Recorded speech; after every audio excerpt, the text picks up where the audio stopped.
Alright, I just finished a class of Inferno Pilates.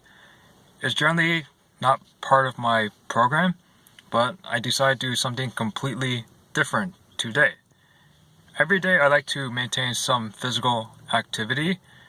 I know that there are some rest days that trainers recommend, but they don't really mean sit on the couch all day and watch TV.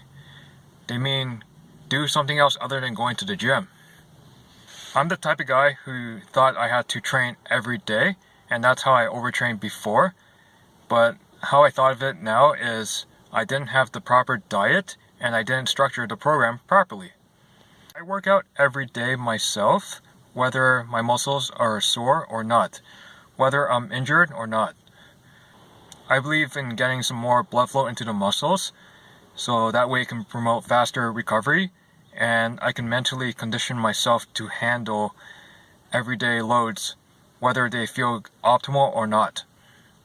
I know it can promote overtraining, but that depends on how well the program is structured and how well recovery is. So if it's a workout day where I don't feel good, then I work out less, and I'll work out with less intensity. There are going to be some days I do really heavy days, and then there's going to be some days where I do lighter days but with more volume. That's a type of periodization. A lot of trainers recommend periodization for all programs as you get more advanced, so you don't adapt to one specific type of training, and so you can keep on improving yourself.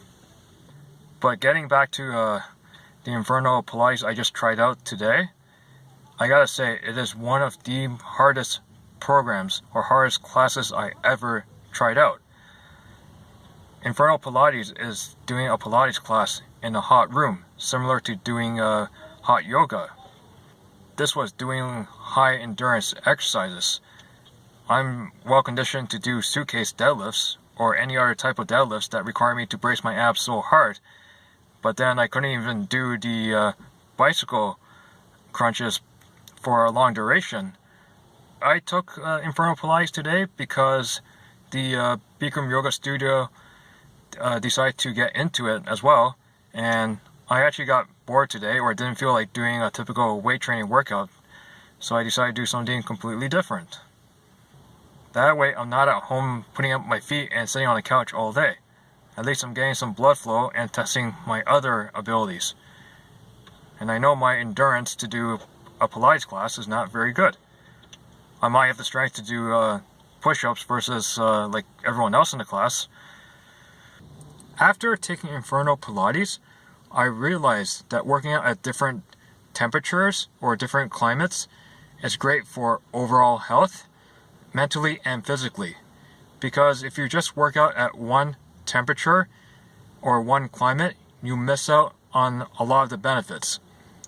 I've heard in some cases when athletes train in one climate and then they have to go to a different country and compete in the sport, the climate change affected his or her ability to complete the sport properly.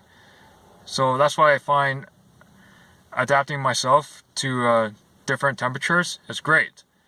I know this sounds like something most people may not do, but I should try doing strongman lifts or summitor lifts in a hot temperature outdoors, or even outside when it's cold outside. That way the muscles adapt to the temperature of heat and the temperature of cold. I know when it's cold outside, it's easier to tear muscle, and when it's hot outside, it's easier to get muscle cramps, or it's easier to faint from heat exposure. The climate changes or temperature changes is also another way to add variety to a workout as well.